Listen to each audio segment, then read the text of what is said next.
All right.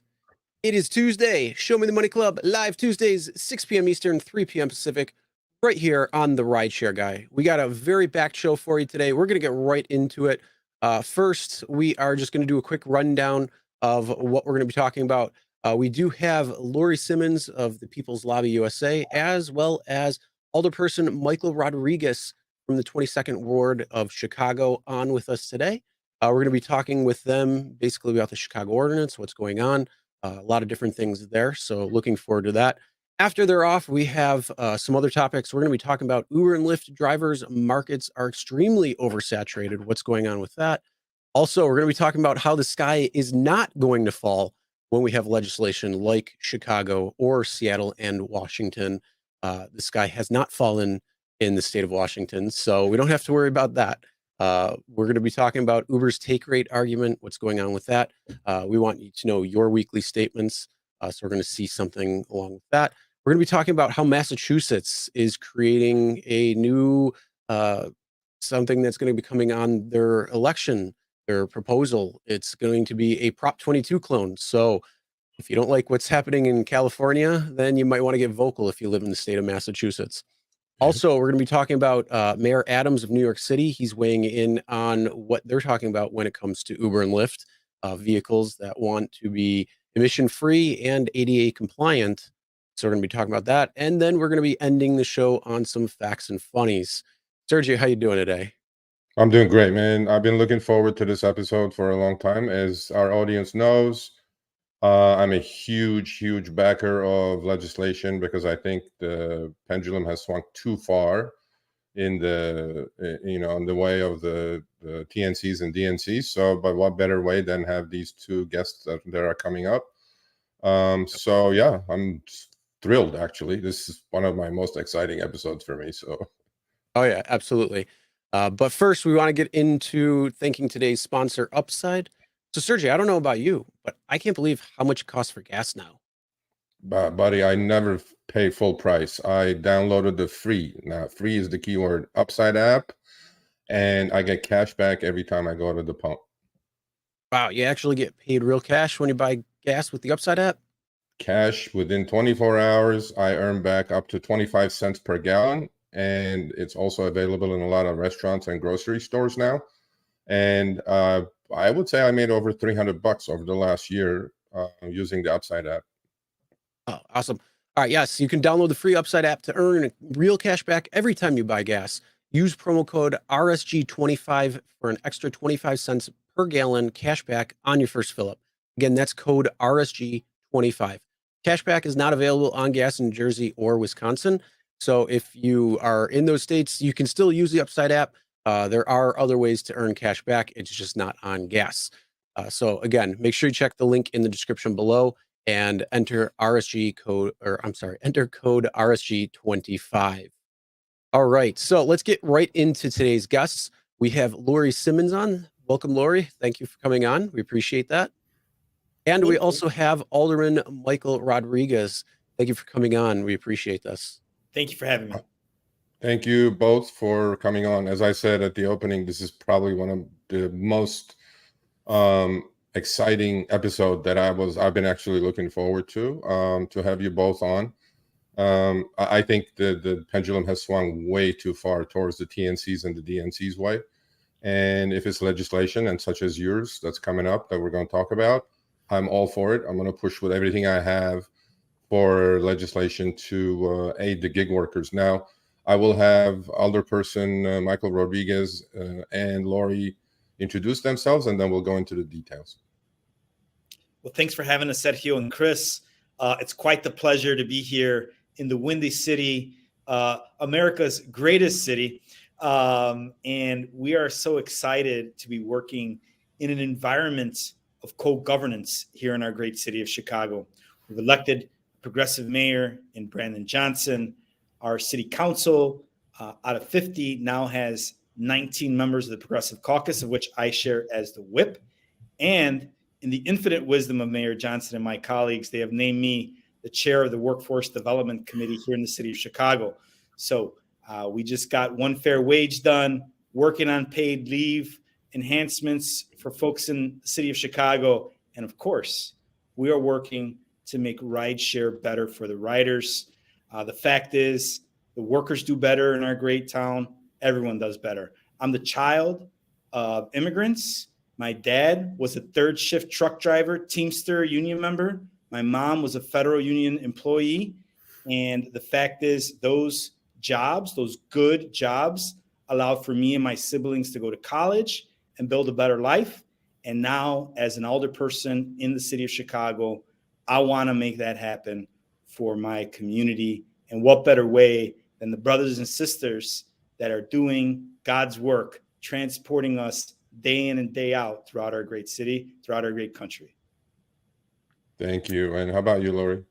Yeah, thank you so much for having me. So I'm a gig worker organizer with Chicago Gig Alliance, which is a project of the People's Lobby. We're a progressive nonprofit here in Chicago.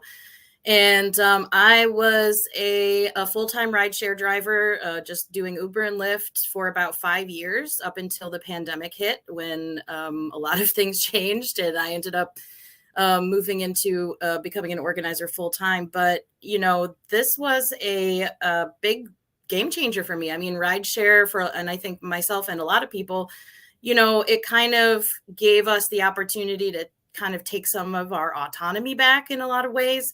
And, the drivers who have been on the platform for a really long time know the specific kind of heartbreak that we have seeing the pay going the way that it has been going, and seeing our friends and the people that we care about losing access to the app, on a whim, on things that, are easily, disprovable. One of my best friends who actually got me into driving rideshare in the first place actually just lost his account, his ability to drive on Uber not that long ago, based on the facial recognition technology claiming that his face doesn't match his face anymore. So, it's very close to my heart, these issues. And, the ordinance that we've put together has been based on a lot of feedback from workers, thousands and thousands of conversations that we've had with workers here in Chicago. Even talking to people in other cities and engaging, how their ordinances were successful and how we can make ours better. So I'm really excited about what we can achieve here. And also, as Alderman Rodriguez pointed out, we're really on the forefront right now of progressive politics here in Chicago. So this is a really exciting time, and I'm really glad to be here to talk about it. Absolutely. Yeah. You just mentioned deactivation. So before I forget, please email me his name and email address. Let's see if we can do something about his face not matching the AI software that they have over there. Yes.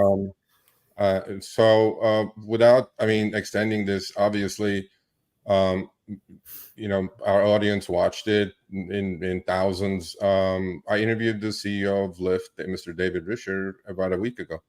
And the things that are in your ordinance speak to about the three issues that I talked to him about, which is pay, obviously, which is unjust deactivations, just as Lori talked about, and driver safety. So let's just jump right in. Tell us about the ordinance, what specifically it does in these topics, and then we'll continue after that.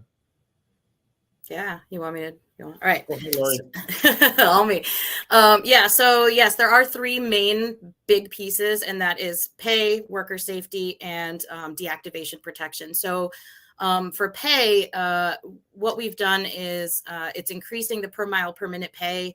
Right now, we don't have a pay scale. They eliminated our pay scale earlier this year, but we used to be getting paid about 60 cents a mile, which was criminally low considering the mileage reimbursement is 58 cents a mile. So, or I guess it was at the time, but this pay increase would bring us back up in line with what, somebody in the transportation industry needs to be earning per mile in order to make a profit, and sort of take away some of the importance on relying on these, quests and games that we have to play in order to make our pay whole.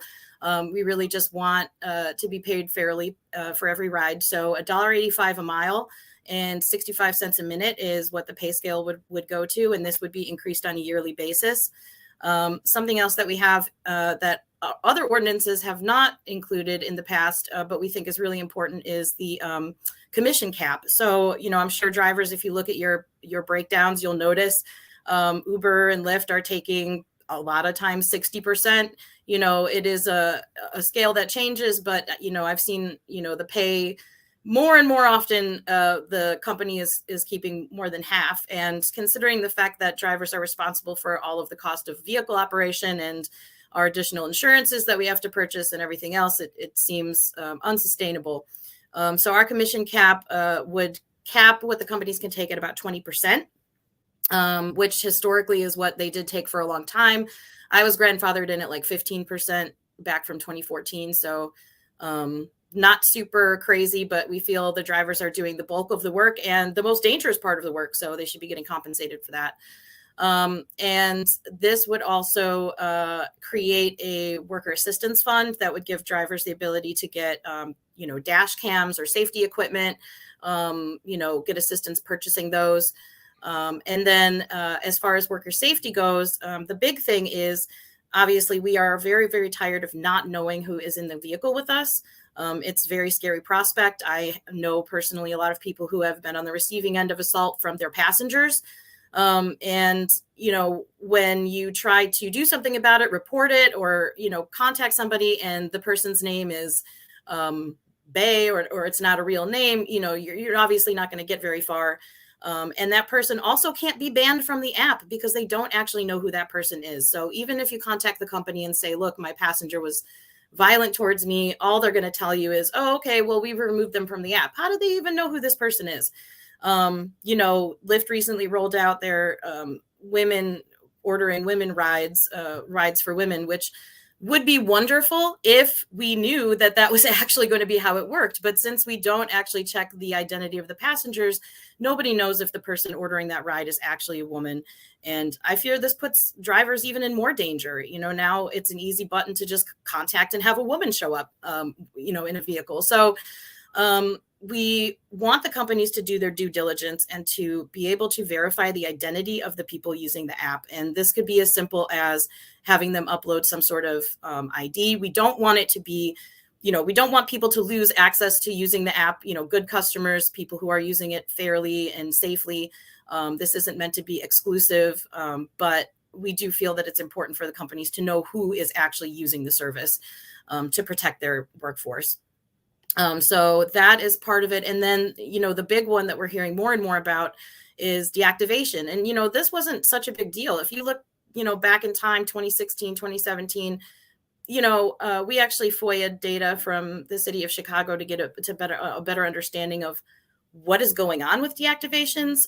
Something changed in 2019. At the end of 2019, we went from having maybe 30 drivers deactivated in a month to hundreds and hundreds of drivers deactivated in a month. We don't even really know the reason for the change, but it has affected a lot of people's lives. And we actually released a deactivation report recently. So that information will be available to people on our website, and you can see the impact that it's had.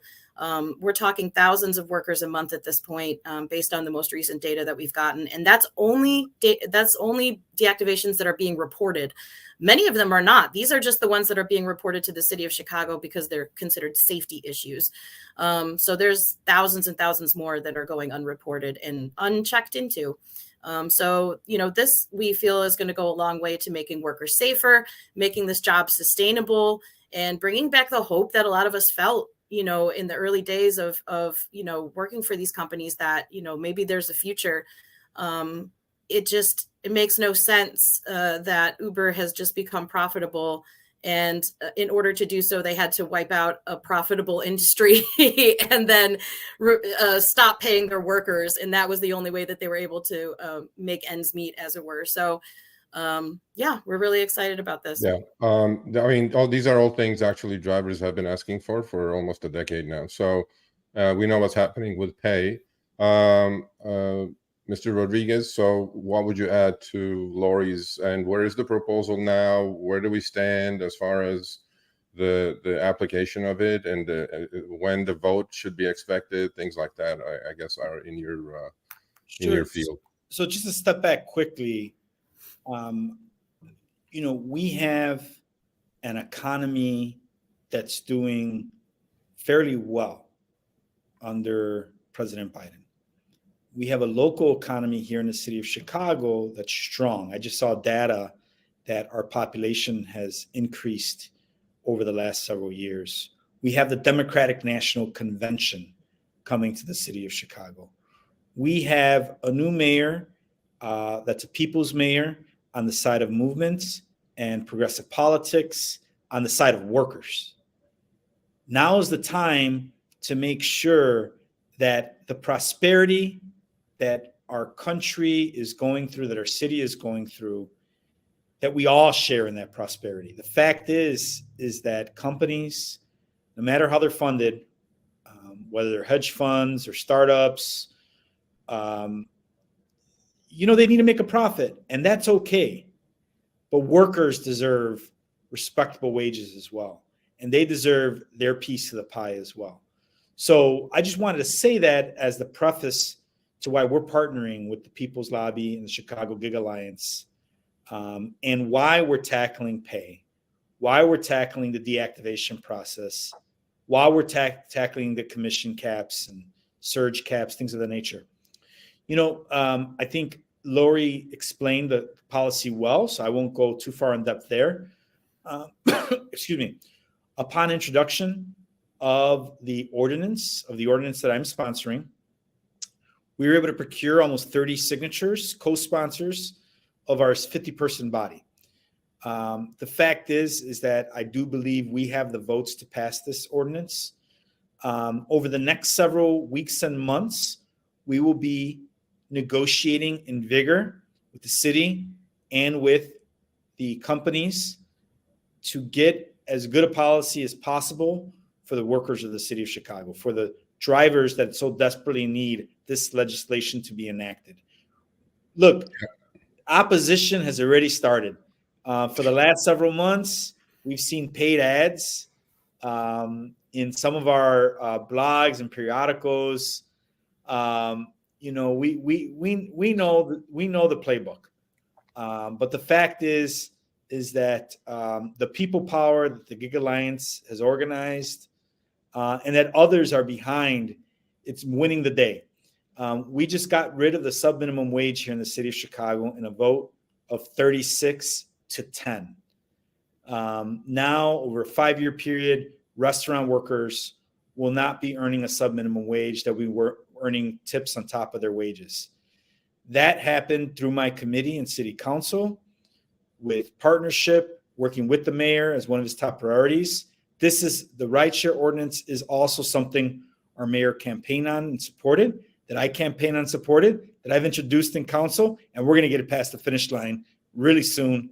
I would venture the bet that I would like to come back on this show in late winter, early spring of next year, with a big old trophy and the champion's belt for the most progressive rideshare ordinance in the country. Right. So for both of you, let me play the devil's advocate, because whoever comes for interviews on the show, we don't do typical interviews, right? So, a lot of people just come on and expect softballs and things like that. Let me play Uber and Lyft for you guys a little bit, okay? As you said, the campaign has begun. Their playbook. I know their playbook extremely well, right? So they're going to push a whole bunch of notifications in the driver app as well as the passenger app, saying to the driver, well, you're going to lose your flexibility. You're going to lose your freedom. This is not good for you. You're not going to be able to work. We're going to put you on schedules. You may even be employees. On the rider app, they're going to say, well, you're not going to be able to afford these trips now, because these trips are going to quadruple or quintuple or double at least, right? And look how effectively they played that game in Minneapolis, where the mayor vetoed it ultimately after a passed ordinance. Look what happened in the in the state of Minnesota. The governor vetoed that as well. Last year, we had a proposal, which was a super clean proposal. It had nothing to do with rate increases or not, by Stephanie V. Hill in Colorado. They killed that bill as well. So we know what these companies are capable of as far as lobbies and whatever they do, the scare tactics. And the last one, they always will say, well, we're going to leave. We're going to just get out, pull out. What do you guys say about all that? Both of you. Oh, the sky is always falling. Yeah, always. We raised the minimum wage in the city of Chicago the sky was going to fall, and we've got robust business engagement here in the city of Chicago and some potential growth. The sky was going to fall when we passed Fair Work Week legislation to make sure women primarily were able to have predictive scheduling, and the sky has not fallen. We just passed tip wage, and something about me really believes that our restaurants are going to do well. As a matter of fact, we look across the country with one fair wage jurisdiction and doing quite all right. Look, we know the playbook. And by the way, I'm not disrespectful to Uber and Lyft. I appreciate them as entities. I want them to do very well. I've got no problem with them doing very well. But if drivers do well, everyone does well. And that's what this is about. We're going to bring them in a very respectful conversation and dialogue. We have dialogue with them already. And we will get to what's a great piece of policy, primarily for drivers in the city of Chicago. I feel good about our efforts. We have a track record in the city of Chicago of doing well. As I stated, the mayor of the city of Chicago campaigned on this. I think we've got the deck stacked in our favor. With that said, we're going to be very respectful of all sides, listen, work together, come up with a great piece of legislation, a substitute ordinance, eventually that's going to include a significant pay increase for riders. It's going to include enhanced protections. It's going to include some address of the deactivation situation, or I will take my name off the piece of legislation. Yeah. I also would like to point out, they've had a lot of things happen recently that they didn't necessarily want. We saw the type of thing that they're going to throw at us earlier this year when the state thing passed that made them no longer exempt from being a common carrier in Illinois. So, we got a little taste of their playbook there. But yet they are still operating here, despite the fact of crying that they would not be able to. They are still operating in New York. They're still operating in Seattle. They're still operating in London, where they've had probably the harshest, changes to the industry. And many times Dara has said that their business model can thrive no matter what. They can thrive under any model, basically. So I don't see any reason why they shouldn't be able to thrive using this model. They'll figure it out. Yeah, I mean, Alderperson Rodriguez quite actually eloquently put it that, I don't want Uber and Lyft to go away either, because there's millions and millions of people are using these services. They may not be qualified to do anything else. They're putting food on their families' tables. I don't want them to go out of business at all. But I think fairness has to come into play at some point, even in the most capitalistic society that we're in. This is not fair, especially what happened with upfront fares now, where there's an opaque algorithm, black box algorithm, that nobody knows why people are getting paid what, right? There is no time, there is no distance involved. We just recreated the wheel. Let's just be happy with what you're getting. I'm like, no, I'm not going for that. So, as you said, Lori, there is a model in Seattle that's been in existence for over 2 years now. And then it spread to the state of Washington, right? I think that's a wonderful, wonderful way to go. Start with the cities, city by city, state by state, start small fires and expand it to states. And like I said, it's my promise to you and Mr. Rodriguez, you can come back with your trophy anytime you like. Open invitation to you. I am supporting this bill and I am supporting this ordinance, and we have a huge, huge audience in Chicago. And I'm going to do everything I can from California. And if you guys need my help at all, you know where to find me. But what, Alderperson Rodriguez said is very true. You want them to come to the table. We need to bring these people to the table, because by just taking our sword in the ground and say my way or the highway is not going to work with these people. They have very strong lobbies. We know what they're doing in Massachusetts. We know what's going to happen, what happened in the past. But all I'm saying is drivers need a win, because we kind of lost a few now, right? But we're throwing punches, and this is part of the war. We can lose a few battles here and there, but I think this is something that you guys should be proud of. And I just want to keep following up because we do a lot of follow-ups about legislation on our show. And anytime you guys want to show up and give us an update, you're more than welcome. So we have a few more minutes. So in closing, Lori and Alderperson Rodriguez, you correctly said that you want to respect them. You want to sit down and talk to these companies and come up with a resolution, or to a point that it's favorable to both sides and the sky is not going to fall. Unfortunately, these companies do not like to play the game that you guys want to play it, right? What have you seen as far as lobbying is concerned? Have you seen like tremendous amount of lobbying already, or what's going on with that? Not a tremendous amount, actually. They put a lot of effort into trying to kill that state thing that happened earlier this year. They've been pretty quiet on the rideshare ordinance.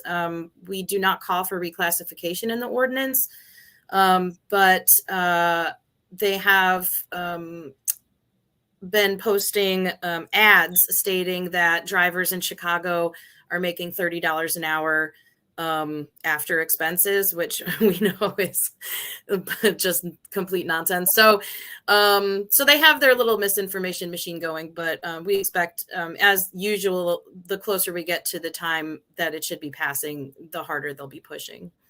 Yeah. Yeah, look, I don't see this as a zero net sum game. I don't see this as a war. Like you said, we need them to do well.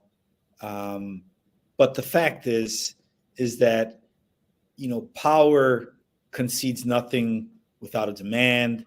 Power concedes nothing without organized communities fighting for themselves. That's what's happening here. Drivers are organized. They're coming to the table. They're pragmatists. They know what they want, and they know what they want to get. And I'm so proud to be working with those drivers through the Gig Alliance and through the People's Lobby. And I'm very, very hopeful that we're going to have a win pretty soon here. We do know that there will be opposition, right? And I'm hopeful we can cut a deal with folks that's a favorable deal for drivers. But if we've got to push for a divided vote, we're going to go that route. And I'm very, very hopeful, and I lean towards the precedent that we've set here in the city of Chicago, being a progressive city, able to pass pro worker legislation. And I'm very excited to continue on that path.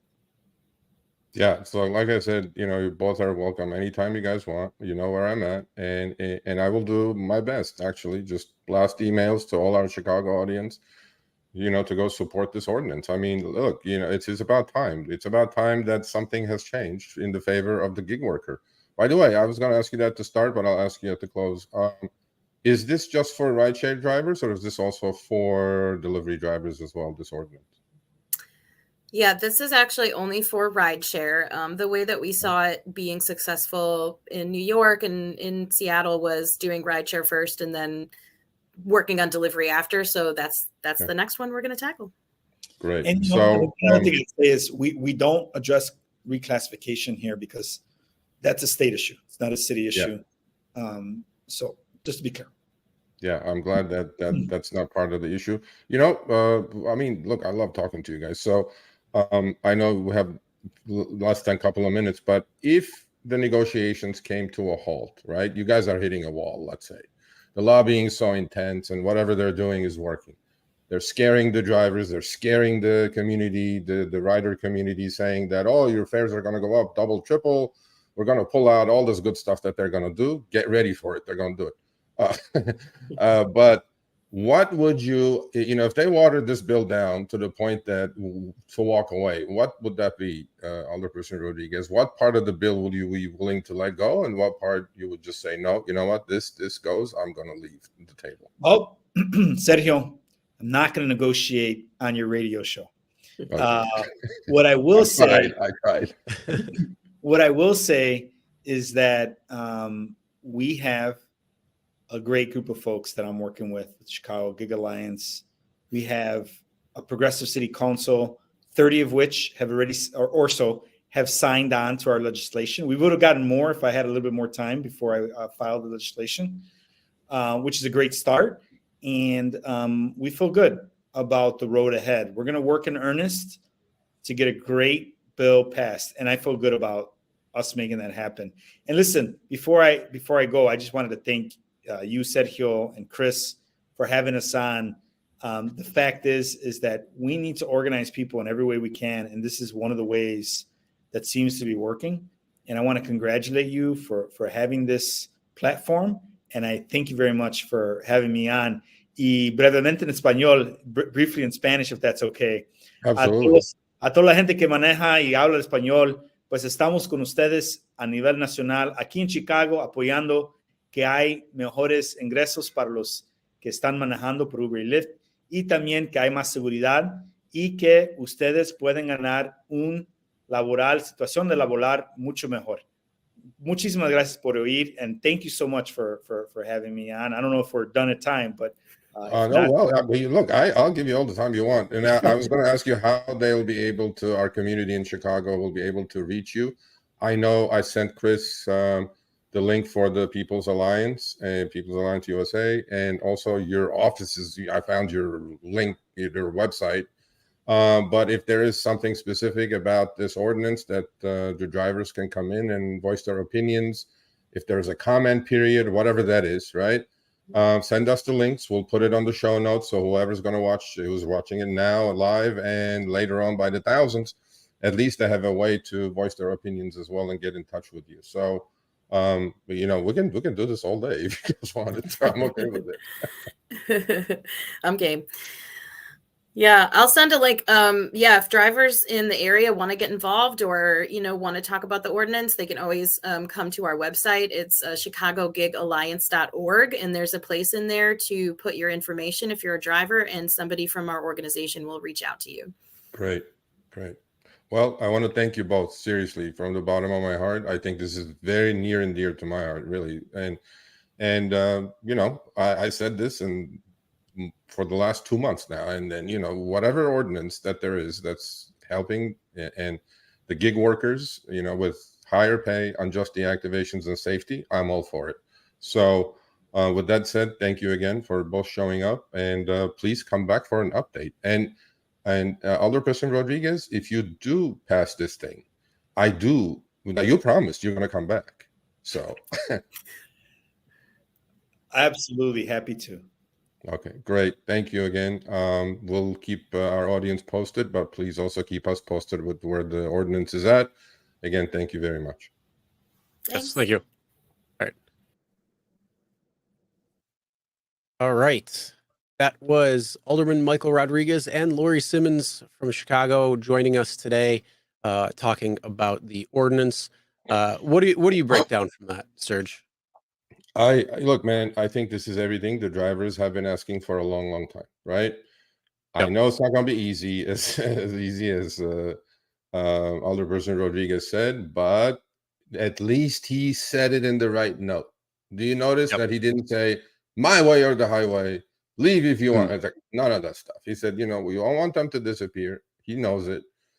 We don't want the rider community or the driver community to suffer in case they do pull out. But then we talked to Steve Wright, Rideshare. They're already in Chicago. So there is a possibility of takeover. But we don't want these companies to disappear, but we want them to come to the table. And he said it exactly that. Come to the table. Let's talk about this, as opposed to, pass Prop 22 clones and all that good stuff. So I'm very interested, and I'm going to support it. So yeah. And having 30 out of the 50 that he said co-sign it, that's a good step in the right direction, because you need so many yays to pass that thing. So it'll be interesting. We will keep you updated on what's going on within Chicago as we have more information, when there's a vote, how it passes, any of that thing. We will make sure we pass along to you and all of our drivers, not only in Chicago, but everybody watching. So absolutely, because once the drivers wins in a city, I have a feeling that this is going to fall like dominoes, right? I mean, drivers failed in Minneapolis, drivers failed in Colorado. I'm not going to say failed; they lost a little battle there, but once there is a win and there is another model off of the Seattle version, I think this is going to take hold. And I think drivers need this at the moment. So let's see where we go. Absolutely. So we'd love to know what you guys think about that. Make sure you put in the comments, let us know. And again, if you want the links, we got the links. Hold on. I just pulled it down. We got the links to the People's Lobby USA in the description, as well as the link to the 22nd Ward for Alderman Rodriguez. So you can go there and check out the information on all of that good stuff. So, Sergio, you ready to move on? Yes, sir. All right, we got quite a few topics still to talk about. So let's talk about this oversaturation and what's going on there. Is there going to be any relief that you can think of? No, man. All coming up? No, honestly, this is all my screenshots. As you guys know, Lyft showed me the money for the past 4 or 5 weeks. And I'm out there driving. And I entertain myself by pricing trips, not ordering trips, or pricing trips on both platforms from wherever I am at. Let's say I drop somebody off, right? Either on my second phone or on the same phone, I look at the passenger app. First of all, we talked about this last week, that you have to make sure that on the Lyft app your car is showing, and we showed you what the workaround is on that. But what I do is, Chris, I take screenshots, buddy, of me you have to. and the ants around me, and I'm like, I swear to God, wherever I went, it did not make any difference. Look at these pictures, okay? These are all simultaneously taken pictures, Chris. The left two, one from Lyft, one from Uber. You guys can see where my cursor is. I'm ordering a ride, the pricing. You guys can tell what's happening there, the pickup time, whatever. But look at the drivers around me. Look at this. They're all right there. They're all little ants right around you. What are my chances of getting a ping with, like, look, literally within 3 blocks, you have 8 Uber drivers and 8 Lyft drivers, and that is probably not all of it. You know what I mean? I'm sure there's more. Oh, but yeah, absolutely. Both apps show 8 for some reason. That must be their lucky number, I guess. There's 16 cars, Chris. How many trips could be generated for everybody to eat? Okay. This is a huge problem. And on the right 2 screenshots, again, simultaneously taken. Another spot in the San Fernando Valley, people who know LA know, close to the 101 and the 405 freeways. Look at this. It's the same picture. I got tired of looking at this picture when I was driving, literally. I mean, I was like, I could, usually in the old days, when I saw this picture, they go to the right, I go to the left. Yeah, right. I could not but get that's away. The thing. Bro. If you go to the left, you got 8 new drivers that are going to pop up on that screen. Yeah, but right what there. happens is that I can grab a trip going to the left, well, if there is demand there. But in this case, it did not matter where I went. Right, left, up, north, south, east, west. It just did not matter. I was surrounded, and the other drivers, I'm sure, feel the same way. There's just too many drivers out there. And in a constant demand pattern, which it is, demand is good. Demand is the same as 2019 or pre-pandemic levels. However, this picture did not exist then. So every corner of LA has 8 Ubers and 8 Lyfts, and there's too many mouths to feed, and the pie is the same. So our sliver of the pie is getting thinner and thinner and thinner. So that's why for 1 second, I'm not buying what the companies are saying that, drivers are making $35 an active hour. How can I make $35 an active hour with this picture? Exactly. Right. Well, that's the whole thing. They're saying active hours. So again, you're cutting out the time that you're sitting there waiting. And as there's more drivers on the road, the time between ride requests and rides that you're taking will increase. So you're going to have, it could still be the same, the $30 that they claim, but in actuality, when you actually do it over a true hour, that's going to probably start shrinking because you have more drivers on the road taking the same amount of rides. That means more time in between. Yeah, that's called utilization factor, right? Your utilization factor is period 2, period 3, meaning on your way to the passenger and with a butt in the back seat versus your idle time. Well, out of 60 minutes, we know 60 minutes we cannot change. There's another one. I mean, I was dumbfounded, bro. I have Yeah. never seen it like this. And this is, by the way, okay, I am in a part of LA, in the suburbs of LA. Okay. I'm not even in Santa Monica or Culver City or downtown LA or West Hollywood. If this is the case in a lowly San Fernando Valley, which is a suburby, middle upper class neighborhood, and if there's so many drivers here, right? I mean, think about it, what it looks like in the busy areas of town, right? Meaning, more densely populated areas. I mean, this is mind-numbing to me that so many people are out there in force looking for trips. I mean, it's crazy. It's just, and that's why earnings are going down. I mean, and this is the picture from LA. You know what you guys should do? You guys send me screenshots, Sergio at therideshareguy.com, what you're seeing in major cities: Atlanta, DC, Boston, Well, you know what? Beyond that, Chicago. not even try all cities, all areas, even all smaller areas. areas, because the thing is, you're getting more and more people who are thinking that driving is going to help them make some extra money, and Not like that's this. what's going on. And unfortunately, there's the ebb and flow when it comes to too many drivers and not enough. We looked at, when things were reopening last year and the year before, there was a huge driver demand. Yep. And they were trying everything they could to get more drivers on, and it was just taking forever. Now it's the pendulum has swung the other way, where there's way too many drivers in several markets. Now, not every market is like that. There's definitely some that are, still very busy. When you go on, you're getting rides, your utilization rate is very high compared to other areas. But for a lot of people, a lot of areas, yeah, that is becoming a little bit of an issue, where there is too much drivers on the road, way oversaturated. Yeah, 100%. And this coincidentally, finishing this segment, people complain to me that, oh, I'm not getting any incentives. Oh, I'm not getting any quests. Oh, I'm not getting any ride challenges. Well, look at this picture. Why should they? Why would they? Yeah. Why would anybody, Uber or Lyft, send you any incentives while people voluntarily are out there in millions driving, trying to make ends meet? Right? It doesn't make sense to you that people are going to go, oh yeah, do 20 trips, get $1,000. Why? There's 8 cars at every corner of LA. Why would they? Right? So that's also putting pressure on the earnings, besides the utilization factor, as we talked about. So Yep. to me, and that's why I'm always a fan of cutting out all that extra crap and just giving a good per mile rate. You don't need to have all these bonuses, these boost quests, this active boost. You don't have to have all this extra crap. Just get right to it. We want a good pay per mile, per time, and we're good to go. I mean, that it will even it all out. It's fine. You don't have to worry about trying to get all these quests, or your dollar quest at this point now, or ride quest, depending on where you are or what you have. There's a lot of things. It's just like, get rid of it. Go back to the easiest, the simplest form, and we're good to go. Yeah.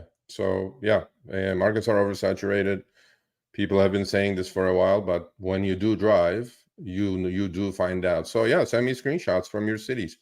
And this was morning rush hour, by the way. This is one of the busiest demand times, right? And I'm in the valley, bro. I'm not like in this hot zone that I know where the rides are in LA, and this is not that area. And I'm just kind of going like, if there's so many here, what's happening there? Like, I don't know.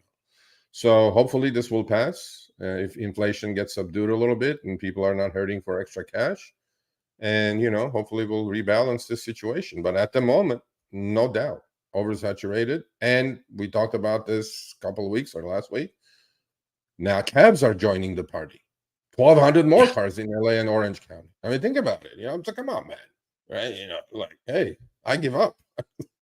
So. Well, I'm just glad that I'm in wee little Buffalo, so it's okay over here. We don't have that. We don't have that much of an issue, and it's busier now than it was during the summer, and that's typically how it is. But not a lot really changes when it comes to Buffalo. It's not like a lot of other areas around the country. So schools are back in session. Teachers are not driving. Students are in town from colleges and looking to get rides. So it stays busy, but you compare it to years past, and it is still a little bit slower compared to what you would normally see. Obviously that might change when the snow starts flying, but hopefully that's not anytime soon. Yeah, I agree. So But yeah, that's you it. know, one of the things that we talked about when both Lori and Michael Rodriguez were on was with the sky is falling. So let's talk about the sky will not fall, and No, hopefully, sky never falls. you know what we'll do is we're going to send hopefully them a little email. I'll send it later or something. Hey, if they want to use this for the people of Chicago to kind of let them know that the sky really isn't going to fall, and hopefully that will go into their favor versus like these companies trying to pull fast Yeah. ones like they like to. But yeah, when it comes to the sky is not falling, and let's talk about this article right here. So this is Absolutely. saying Yeah. I mean, big companies like Uber say they can't pay workers more, but there's always a big but.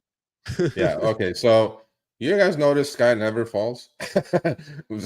In this case, it's proven correct again. Terry Gerstein, who's a good friend, and this is a little bit older article. We actually ignored this article, not ignored it, neglected it, not ignored it.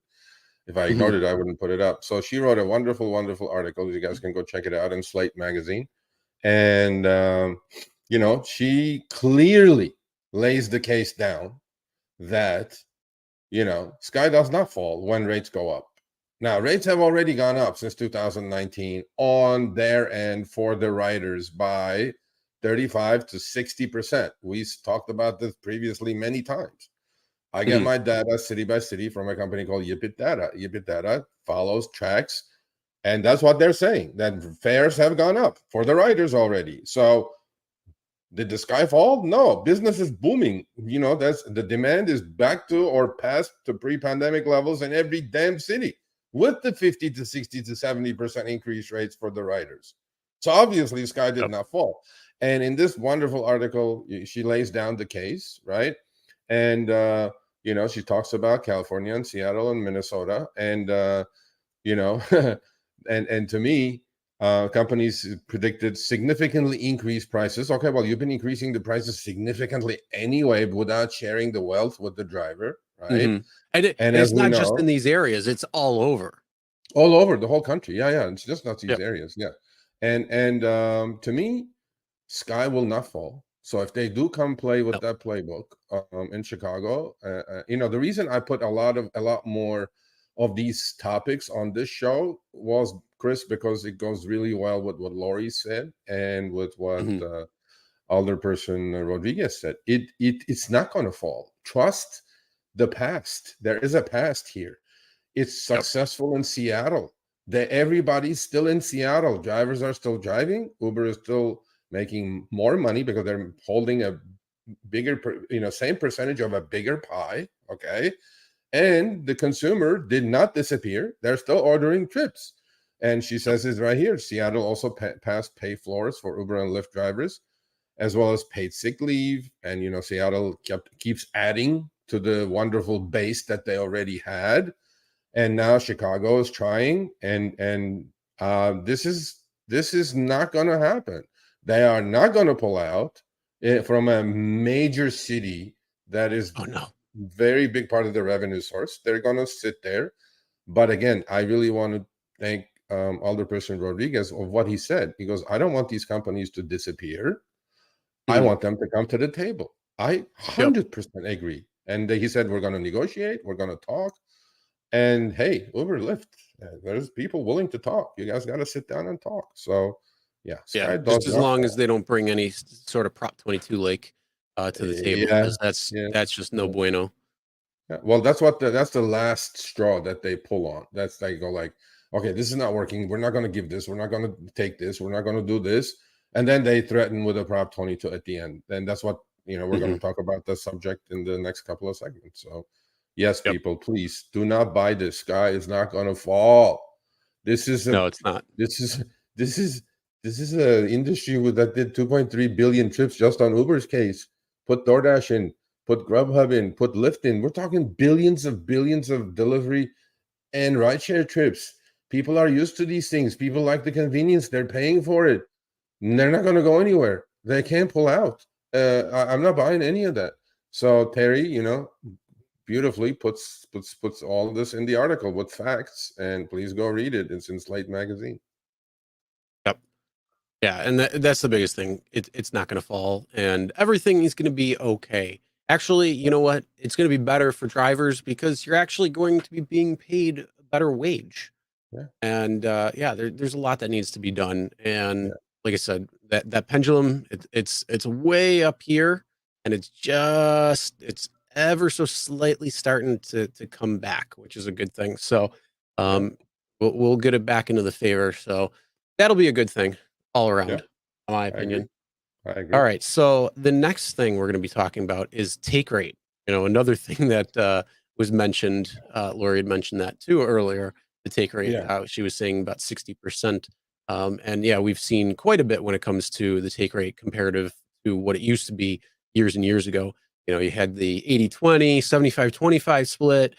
Then when it went to the upfront earnings on the passenger side, that all changed because it was time and distance and it was decoupled. Now you have upfront fares and you don't even know what you're getting paid as a driver, except for, you know what you're getting paid. You just don't know how they calculate it. So when you try to break it down, you're like, what is going on here? So yeah, let's take a look at some of these take rates and what's going on here. So I actually did an article. It's on our website on this Boston driver. This guy's a full-time driver, Chris. He completed his 75,000th trip. Okay, wait, hold on. 7,500, like we're talking about 75,000. Holy wow! When I wrote the article, it was at 72K, and I wrote, and it's on our website. It's like 2 weeks ago it came out, and with all his earnings screenshots, everything. The guy's a full-time driver. He drives about 1,500 miles to 1,600 miles a week, and he drives anywhere between 60 and 80 hours a week. Okay, the guy's a workhorse. He's been on the platform for 8 years. He didn't want to do a BTW or behind the wheel interview, but he was gracious enough to send me his documents for me to verify. Because I was like, bullshit, 75,000 trips. And our good old I think Jay, if he's not the top driver that has the most amount of rides, he's definitely in the top 5. Oh, I agree. Yeah. That's why I was like fascinated to verify all this stuff. And in the article, you guys will see his picture and the trips on both Uber and Lyft with his rating, how many trips, how many years. So Jay, if you're watching this, your 30,000, buddy, is nothing. Yeah. Yes. Right. So, okay. So this is a contentious subject. Okay. When it comes to driver community, drivers say Uber takes 60, 70, 80%. I'm going like, okay. All right. So here's what I'm asking our audience. Okay. Don't get upset. Just settle down for a second. I am not saying that on a specific trip or 2 or 3 or 4, Uber or Lyft is not. First of all, Lyft is very convoluted. There's zero transparency when it comes to that because they don't do what Uber does. This is Uber. This is Boston driver's weekly statements from July and August. I mean, recent. So I'm just saying that Uber does not take 60, 70%, 50%, whatever, on a few trips here and there. However, if you're a guy like this who's doing 200 trips, literally he does 200 trips a week, okay? That's how you get to 75,000 over 8 years. Week after week after week after week, Chris. I mean, you got to give this guy the biggest medal, period. Superman with an S. Oh, yeah. And please go read the article. It's on the website, rsg.com, rideshareguy.com. And the title says, after 72,000 trips, this Boston driver is going strong. And by the time the article was published, and it was 2 weeks ago, by the time I wrote it and came out, now he's at 75,000 trips. Wow. I was like, holy crap. If Uber is watching this, you guys should give this guy like a huge gold medal or something. Imagine how much money Oh my God. he made you guys. Oh, So yeah, anyway, absolutely. But going back to the take rate. Now, every Monday, people, you will receive this identical looking statement from Uber. This is the weekly statement. Now, there will be some conspiracy people in here, part of the CDU, who will say, oh, no, I don't believe these numbers. Now, those people, I cannot help at all. Again, this is not in defense of Uber. This is an explanation of what you guys think is a 50, 60, 70% take rate, meaning what the passenger pays and what the driver receives. That's called the take rate. So in his case, this is from July 17th to July 24th of this year. I have like 6 months worth of screenshots, but I put up the last few that I had right when I was writing the article. So here it goes. On the top line, this is his last week's earnings on Uber alone were $2,000. This week on Uber, he earned $1,782 gross. Okay. And as you guys can see, if you go lower, the payout was $2,005, which matches the first line item. Ending balance, which is with the additional tips that came in and whatever not, if you add up those numbers, 1782 to the 1260 plus the $2, it amounts to $1,801.60. So this is what his bank account saw on Tuesday if he was not doing fast pay, or what do you call that? Instant pay, right? Okay. Now, on the right side of this page, Uber tells you as the driver the aggregate amount with an explanation on the bottom of what the passengers paid for all this week for this specific driver. In this case, it was $2,065. And then if you guys drop it down, obviously Uber has the way they do the math, but then on the right before the weekly Uber service fee, there's a line item which says 1782.03, which matches the number on the left side on the second line item.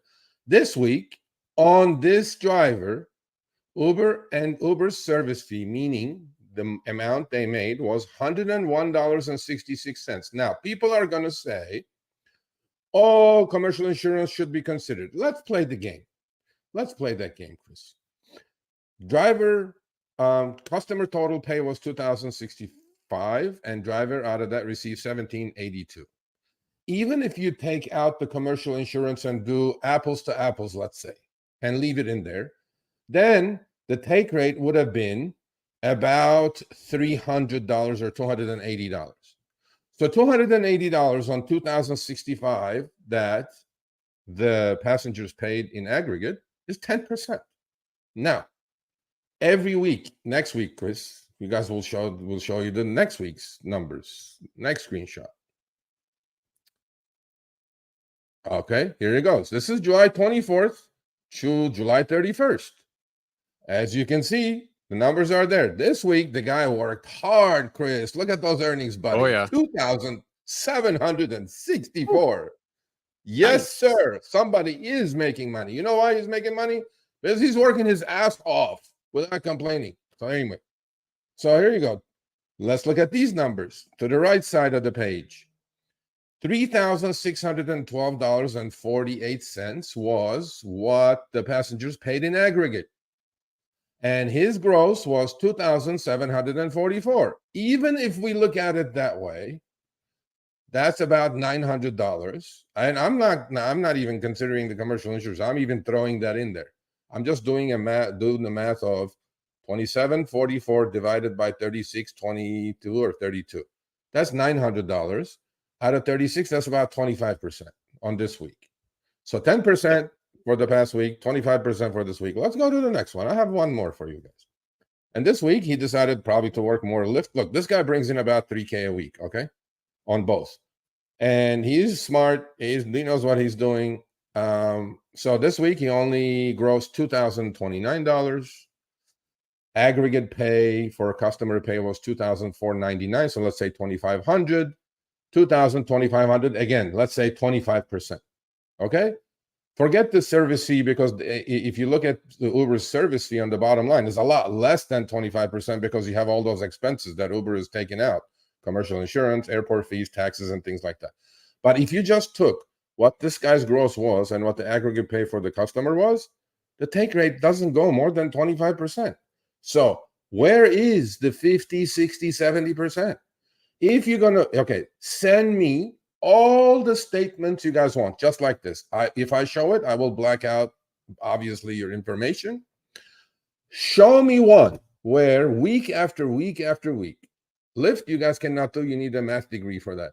On Uber, show me one that Uber took 50, 60, 70%. Show me, send it to me. I am not defending Uber. I'm just saying the take rate on a weekly basis in aggregate is not as high as what you guys think it is. Okay, there you go. Yep. Not only that, I think that it's more sensationalized when you look at it on a per trip, because you're like, holy crap, they took 68% of the ride or the fare on this, but then when you add it out over time, it definitely can be a lot different. And yeah. That's what the screenshots are for. So yeah, take a look at these weekly breakdowns and let's see what you guys got. So if you got a high percentage, or if they're taking 30%, 40% on the weekly, let's see that. Send it here.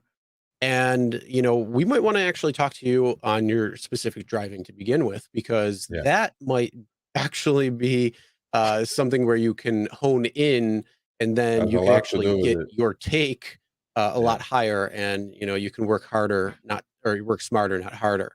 So that's the other side of the coin too. If you're getting, these high take rates when it comes to these, I think you're probably doing something a little off, and you should probably be, trying a few different things out within your market. I agree. But I'd love to have that conversation with some of those drivers. So, I would love to. I would love to have those. If you see that, send them to me. If you see that, let us know. Send them to Sergio at therideshareguy.com. Now, lastly on this, Chris, lastly on this is, again, it is to me the most important thing that these two companies do horribly. I just explained this just like this in 5 minutes. The perception in the driver community is such that Uber takes 60-70%. I'm like, okay, well, these are the screenshots. I mean, I'm not gonna lie. Yep. So send them to me. Show me week after week, like I showed you, 3, 4, 5 weeks, that Uber took 50%, 50%, 50%, 60%, 70% in aggregate, not just one single trip, which, hey, it's gonna happen. Trust me. If you do 100 trips, guaranteed Uber's gonna, out of 105 are gonna be Uber's gonna take 60. Guaranteed. But then again, on the other side, there's going to be some that they're going to lose money on. Exactly. So send me all you want, guys. All you can eat on this one, because I want to finish this subject. Actually, I'm helping Uber and Lyft. And you know what? Here, community understand. To help it out, let's go one step further. On the subject line to send Sergio, put Uber take rate. Yes, there you go. So then that way we can get all aggregated into one folder, and then that way it can get broken down so we can see. Because how many emails are you getting right now? Too many. A lot. 1,000 yeah, you're getting now. a lot. So this way, at least we can figure it out a little bit. We're up to 1,000. All right. One of the other things that was mentioned earlier with our interview was driver safety.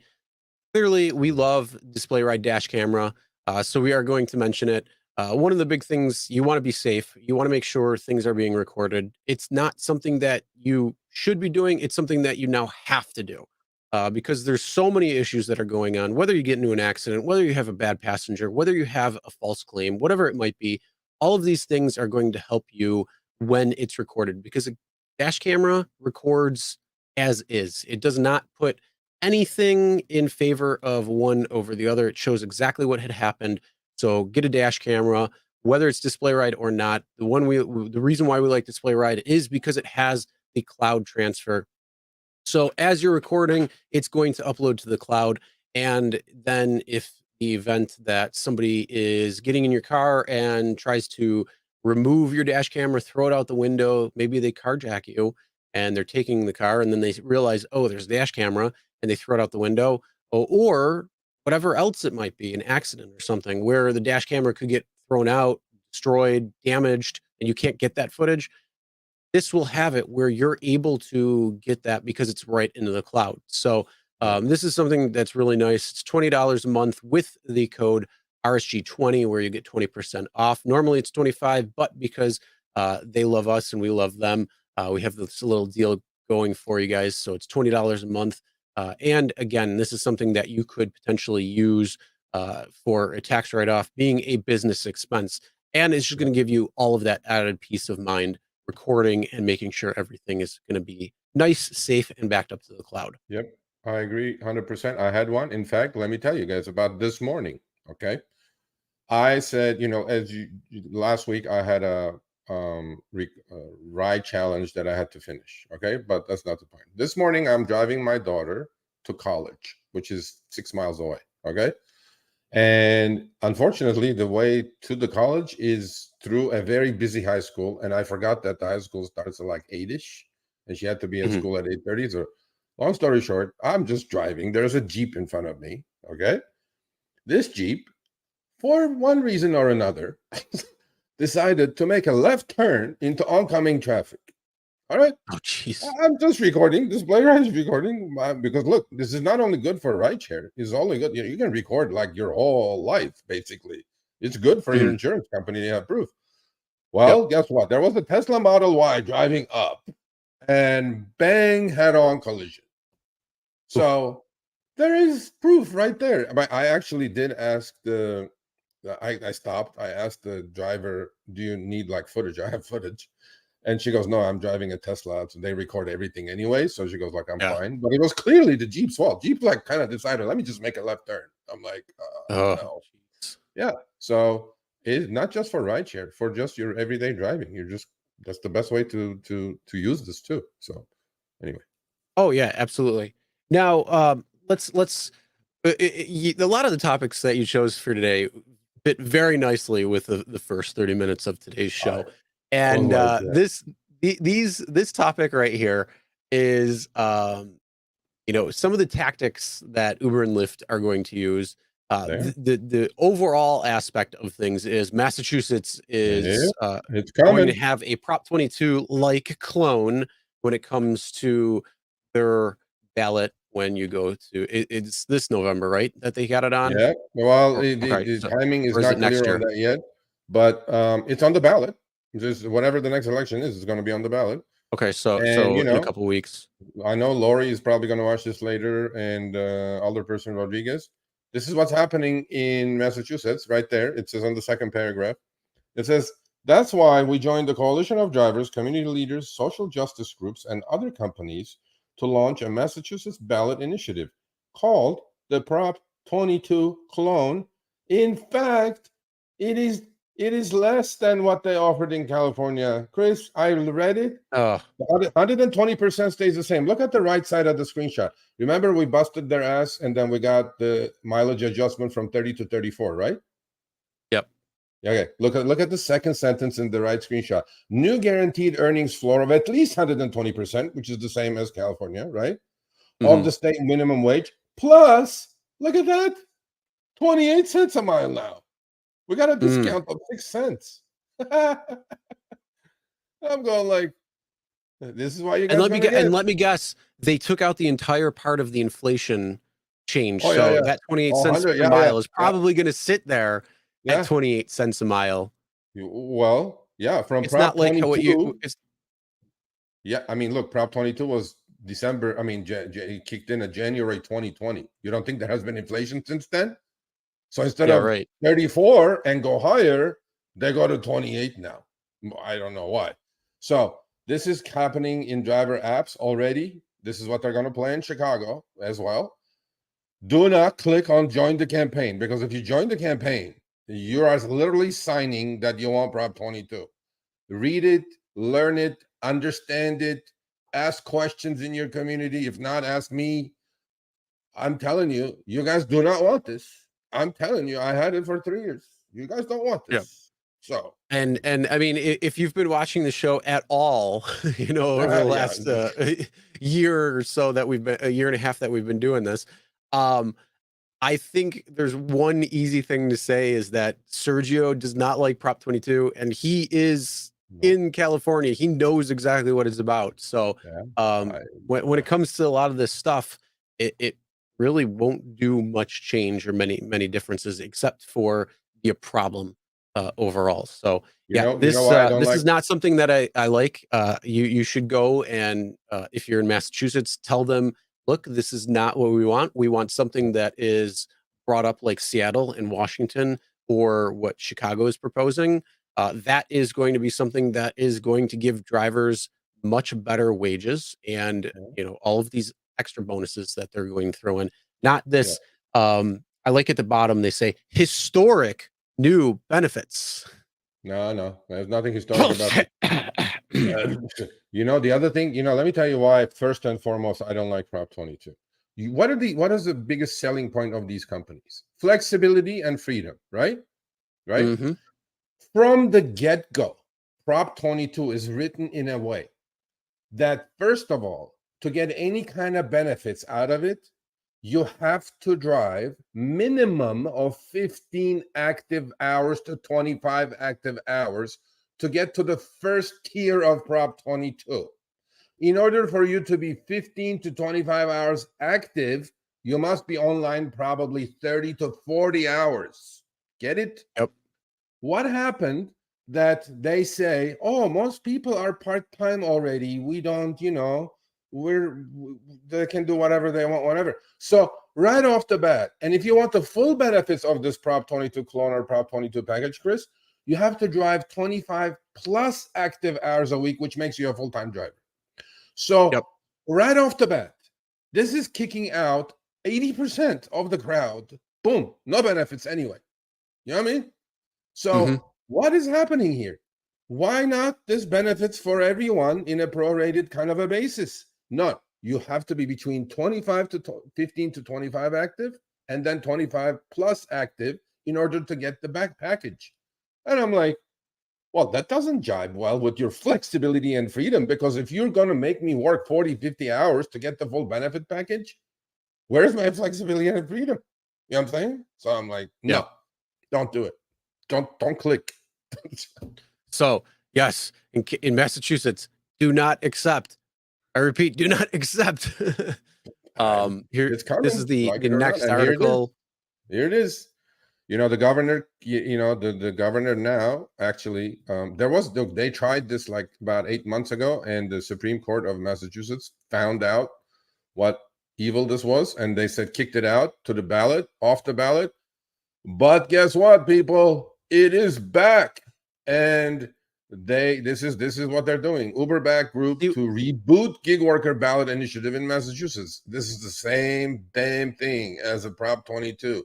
We don't want to take too much time. Read about it. This is identical to Prop 22. In fact, on the right-hand screenshots, on the bottom, there's a paragraph there, and halfway through the paragraph, it says, the ballot measure Proposition 22 in Washington State when Democratic lawmakers passed. So Washington State, in fact, Chris, before Seattle succeeded, they did come with a Prop 22 clone in Seattle, Washington State as well, but the legislature was so strong there in Seattle, they said, go F off. That's not going to happen.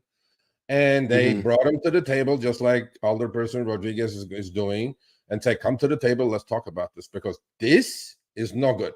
So then they came to the table, came to an agreement, $1.50 a mile, 64 cents a minute. Hello, nice job.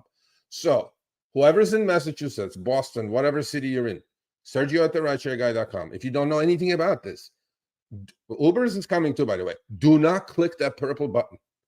If you do, you are getting opening a whole can of worms on your head. And then 6 months later, when it's passed, don't come complain to me. So learn it. Here's the big thing. So it says it's in the middle. It says it's for the 2024 ballot. So that's next year. It's not in a week and a half or in 2 weeks. There has to be something opposing this, right? And at the moment, honestly, and I'm sad to say, there isn't much opposing this, Chris. And I'm afraid they're going to succeed. And please, people, go call your legislatures, like Alderperson. I mean, he's in Chicago, but I'm sure there's city council members who are willing to listen to you in Boston or wherever you guys are. And well, not only that, I mean, the entire state. So just Massachusetts. This is a statewide ballot. This is not a city. It's statewide. So call your legislature, call your senators, call whatever, call your House members. Say, hey, man, what is this? I don't want this. I heard my buddy in California said it's shit. And like, let's not do this and start a fire, because I mean, look, and then man, offer instead of saying no, I don't want it, offer the counteract, and that is what's going on in Seattle and Washington, what they're proposing in Chicago, and unfortunately, what they lost in Minnesota and Minneapolis, but where it did succeed is Seattle and Washington. That shows a good, true model, and You know, it's only getting better because we've talked with Will, we've talked with a couple other people from Washington, and it's continually getting better. And the sky's not falling. Drivers there are, you know, ecstatic and happy, and you know, making a living wage at that point. So yeah, it's something that needs to start happening. Absolutely. Absolutely. So yeah, anyway, but yeah, I thought the topics would be kind of relevant to our guests today and what they're trying to Absolutely. do. And look, this is part of the game. You guys need to play this game. They're playing the game with the app and colors and gamification, all this bullshit. We need to play the game. We need to play the game at a much higher level now. We're like, let's go major leagues. This is not Class A ball, major leagues. And what Lori and Alderperson Rodriguez is doing is major leagues. We need to play in the major leagues as driver communities, okay? Don't disappear when I say, okay, go do something, you know, help us out, okay? There you go. All right, well, let's talk about another city, and that is Mayor Adams wants to make sure that Uber and Lyft must be emission-free or wheelchair accessible by 2030.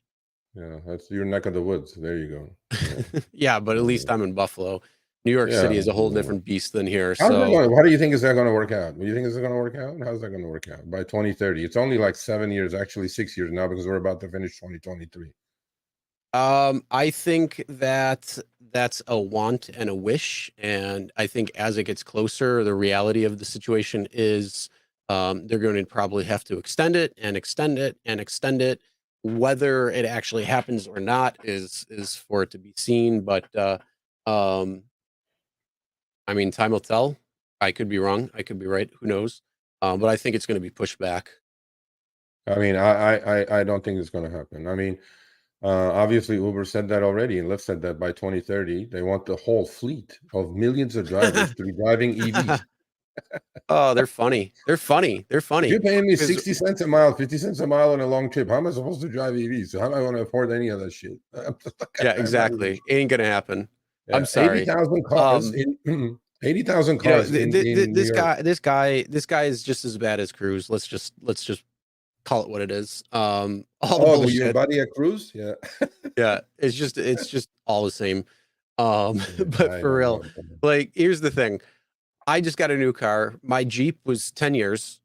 Yeah. I want my car to last another 10 or so years. It will. And you know, that's beyond, and yeah, and I take care of it. I keep it clean. I make sure it's good.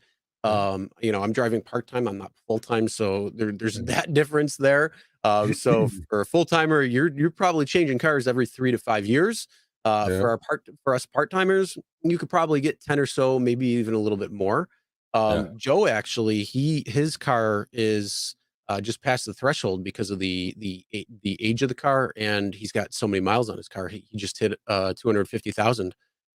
So you know, he's going to have to be looking at a new car soon because his car won't be eligible to be on the platforms anymore. So yeah, it's an unfortunate thing, but I mean, I'm going to try keeping it as long as I can.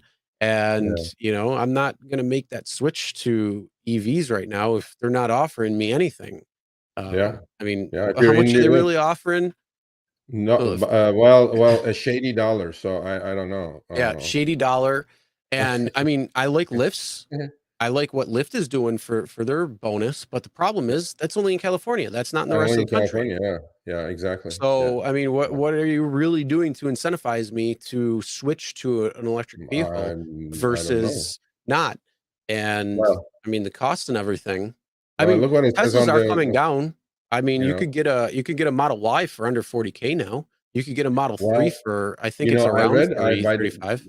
Yeah, I know. But I read an article today, actually, that especially in California, there's a 7,500, or nationwide, actually, there's a 7,500 tax credit, right?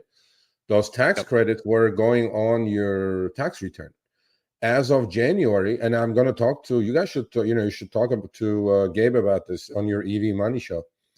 That the dealers are going to be allowed on the spot to deduct that 7,500 from the car's price, MSRP. So then if a Tesla Model Y is like 48 and you deduct that, it's like 40 grand, and Model 3 will be like 25 grand. You know what I mean? Yeah, we did talk about that on the show already a couple of times. But the thing is, there's a lot of things that are in that bill that are coming to fruition on the first of the year. The problem is the IRS and some of these organizations that need to kind of codify it have not yet.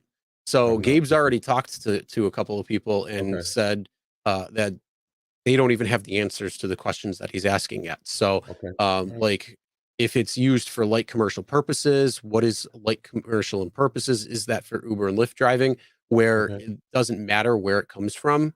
You know, there's commercial vehicles and incentives that you can get. And, there's a lot of things that's, you know, on that, but can't be answered yet. So hopefully over the next several weeks, it will be, considering, you know, we're almost at the end of October. We're midway through October, almost at the end, and there's 2 months left, and they fly by quick because you have all of the holidays that are coming up. So it's going to go by really quick, and all of a sudden the first is going to be here.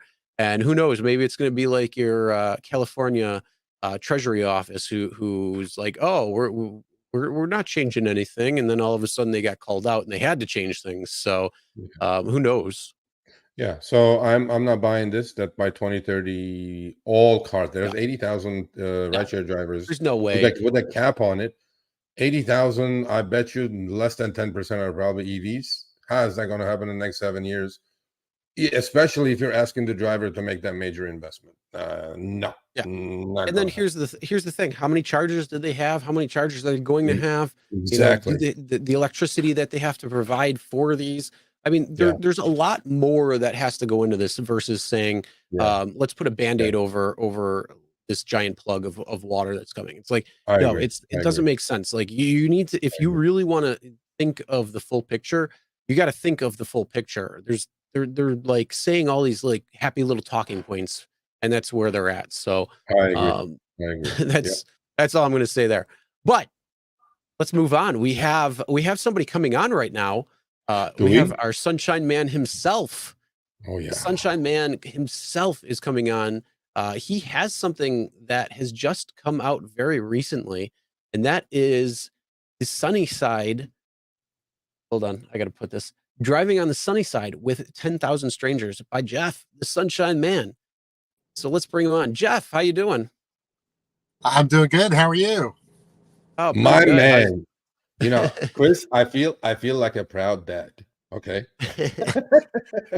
I feel like a proud dad because I remember like yesterday when we had our town hall meeting. Remember our town hall meeting?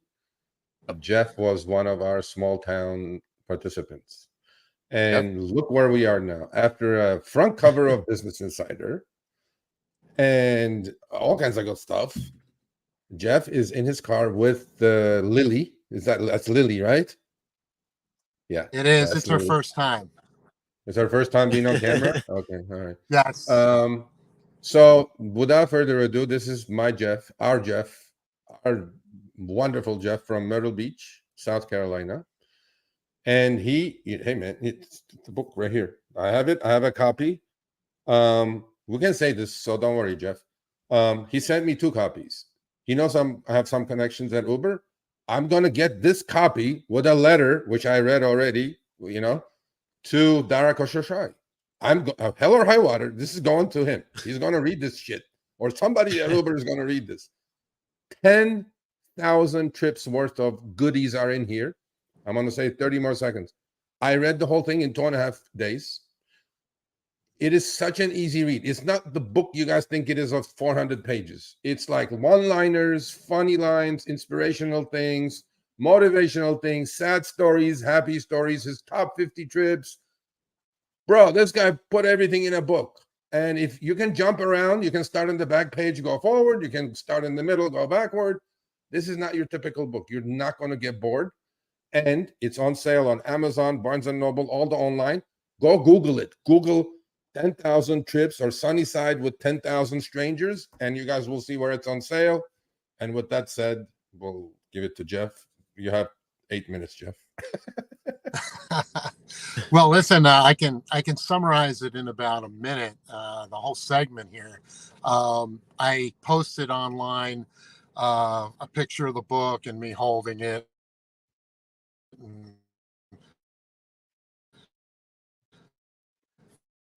Don't do it, Jeff. Woke up. Am I still Oh here? no. Oh no. A little bit. You're cutting in and out. Okay. I Drive around, Jeff. Oh, shit. no. Oh no. Okay. So hopefully we'll get him back. That's the book. Sunnyside with 10,000 strangers.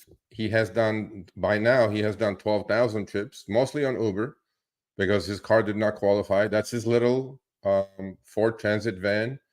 Passengers love it.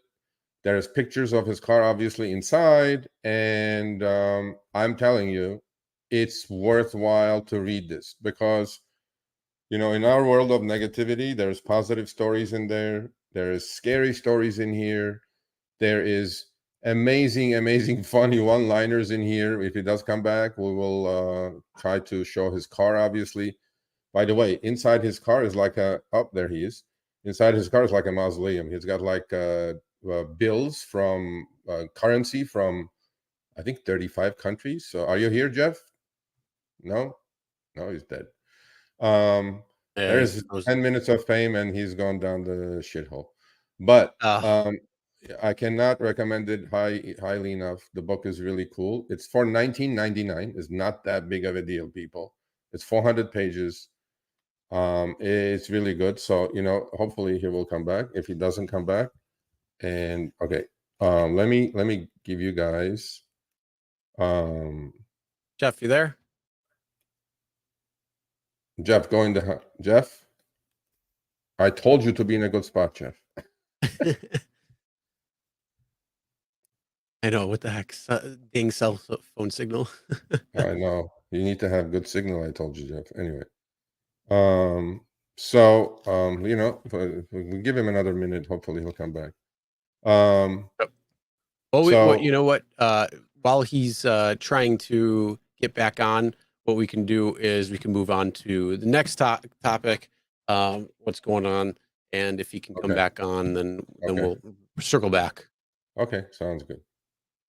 All right, so let's talk about this right here. Oh boy, that's your buddy again. You're putting him in here. You're putting him in here so much, aren't you? So I love this guy. Okay, here's the problem with all of this. Okay, economically, none of these business models make sense unless they have some other motive, and I'm gonna let Chris do this. $3 a mile, Chris. That's more expensive than a freaking LA cab cruise.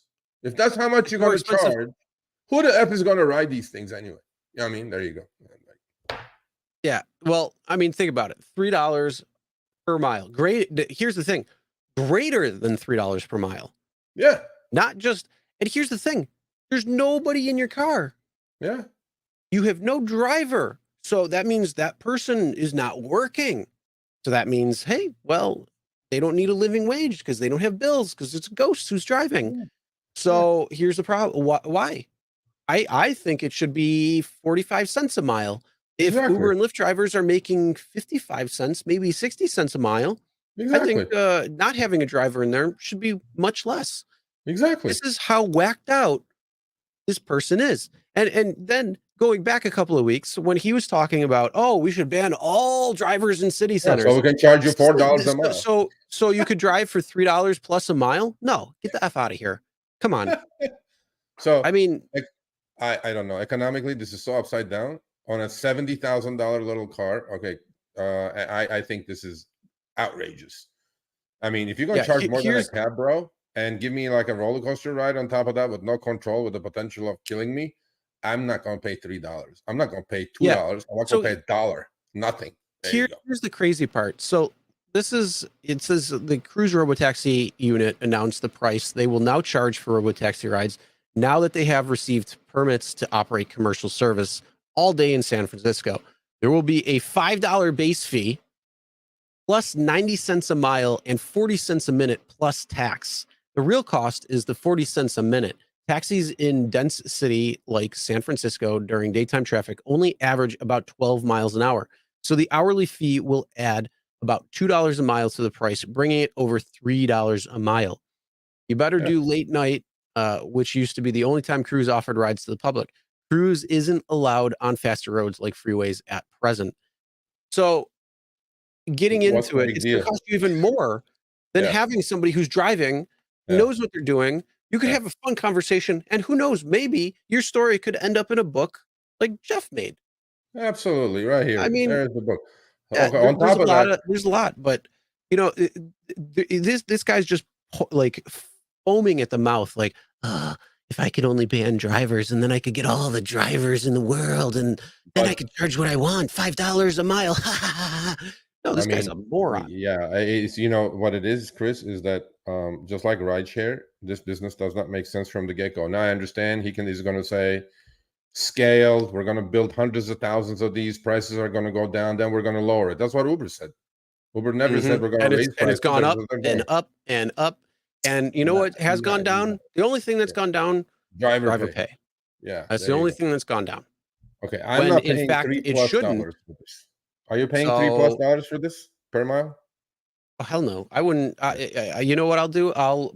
I got some cones coming. I'm shipping them to Gabe right now, because he's in San Francisco. Maybe I'll send Joe them too, because he's in San Francisco. Our friend Gabe and Joe.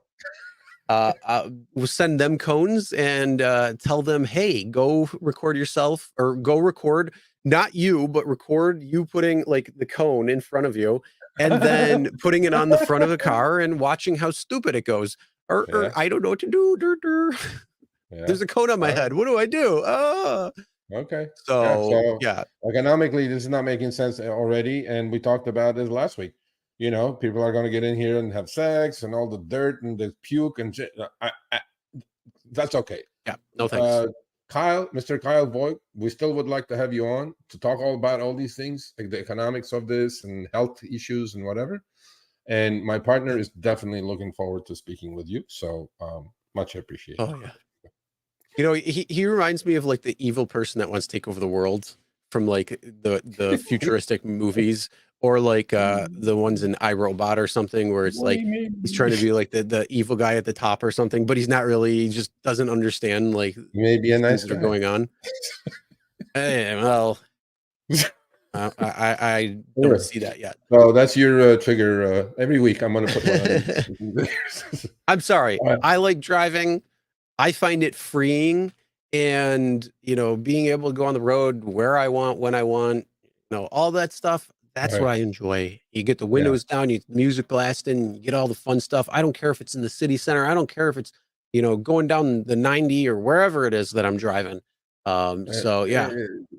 No, I'm not paying $3 anyway. So, Mr. Voigt, I'm not going to pay $3 or anywhere near $3 or even $1, because this is like 3 times of what an Uber and Lyft driver gets paid. So it's not going to happen. Okay, there you go. Yep. So I thought we had Jeff for a minute, and he disappeared again. Well, it's all right. We still got one more thing that we could talk Okay. about. So hopefully he'll be back on. Jeff, come back. Yeah. All right. So, yeah, this is a thing. Robbing in delivery LA. robots is now a thing. Yeah, We mentioned this last week on Yeah. last week's show when it came to the robot, and now it's a real thing. So Yeah. all you got to do get your crowbars. So get your crowbars. Yeah. The only problem is last week there's we only talked one about problem. it. Yeah, last week we talked about it, that the snitches, these things are snitches about to get stitches, because they helped LAPD arrest a criminal because they record everything. But now, you know, in LA we have a huge homeless population, obviously. And when they see one of these, what do you think they know? The food is coming. Food, yummy. And they just go, yum, yum, whatever What is do we in got it is today? mine. You don't say. And then it says instances of theft and vandalism of delivery robots used by restaurants and other businesses have been noted in the past couple of years. Well, it's going to be a lot more now. Smaller delivery robots feature cameras and sirens to ward off thieves. Imagine how funny that's going to be. Some guy with a crowbar is trying to pop the cover on this thing, and this thing is going beep, beep, beep, beep. Yeah. That's not going to work. It's not gonna. And then if you have a buddy. group of people there, you got even faster because you can just work a little quicker. And Yeah. Oh, you don't it's- think the criminals are going to figure out how to pop one of these things like they steal cars in 30 seconds? Are you kidding? Of course they will. Look, And I'm going to tell you, I'll tell you probably a very effective way to take care of this. First off, you have a nice, very thick steel cage outside, completely steel. what's the And point? then you use electromagnetics to keep it closed Or because and a shock, electric shock bar. Like you touch it, you get zapped. no, not that you not the exact. Oh, that'll probably open up a can of lawsuits. So, not necessarily that, but the electromagnetic, you'd be hard pressed to try to pull that thing open, even if you have a crowbar or something. You have the leverage behind it. You know, Yeah. you got something like that. You put the on the inside. You have the communication for the mechanism to lock and unlock. So Yeah. then that way it's within the actual system itself protected. Those types of things you're going to have a little bit harder of a trouble getting into. First one's free, robot manufacturers. First one's free. The next ones are going to be costing you some money as a So consultant. this is a thing, and yeah, I don't blame people for this. I think they're all nuisance. These AVs, robots. Look, man, I know we had Ali on. He said it's not going to be a hindrance. In fact, it's going to help, right? Delivery drivers, all that good stuff. Ultimately, and by the way, your food is going to be cold. It's not going to get to you. These things go 1.5 miles an hour. By the time you go to the restaurant, I think again, they're not going, a few miles away. They're going still within the general vicinity. So they're but pretty okay, let's close at say, that point. Chris, let's say there's a Chipotle at the corner. They pick up the shit from Chipotle. They're going to go 1/4 mile. They go 1.5 miles an hour. That's going to be like 20 minutes. A guy on an e-scooter or e-bike, boom, 5 minutes. You have your burrito hot and steamy versus this garbage. It's like, what's the point of this? To save $2 tip? Is that what you're saving here? I'm not sure. Right. I don't know, but Anyway. those e-scooters, man, I like those e-bikes. I've been coming around to them. Yeah. When I'm in down south, outside Buffalo, I think that's what I'm gonna have to get. So besides that, all right, it looks like we got Jeff. Let's bring Jeff on. We got Jeff. So Jeff, how you doing? We got Jeff. Great. He's back on Wi-Fi. This is so much fun. Yeah. Well, hey, I told you to have good internet. Yes. Yeah. Thanks. Okay. Yeah. You're back home and the Wi-Fi. So sorry you had to walk. How far did you walk? I don't know. I just got out of the car and I'm back in my office. So. Okay. So I already told them about your car, that your car is like a mausoleum with currencies from 35 countries. 38. Okay, well, the pictures are in the book anyway. They're going to buy the book, Jeff. So give me a summary of your book. And I tried to sell it as much as I could, but you're the author, so here you go. Well, I was starting to tell you a story that I got a comment from a neighbor this morning, and it literally said, "Dude," with 4 U's, and the guy said, "I did Uber in Massachusetts for several years. I'm pretty sure I know what you're going through." And I started laughing, not just because of the dude, but the fact was that he had no idea what I've been through. And I said to him that driving in the South during the day is a lot different. And I said, simply, I'm having the time of my life. And I know he can't relate to that, but that's kind of the neat thing about rideshare is that we all have different experiences. And the experience I've had over 5 years has been absolutely amazing. I dedicated the book to my passengers, or riders, as I like to call them. The people I've met, all from all walks of life, just incredible stories, and it's been very rewarding. I've sent a few books out to a few of the people in the book, and it's just been so much fun. I've just had a great time, and by putting this together, it actually is a tribute to my passengers, and it also documents what I've done for 5 years. And I think that anyone will enjoy this because it's a wide variety of topics. It's from funny stuff to serious stuff to I threw in a few negative stories and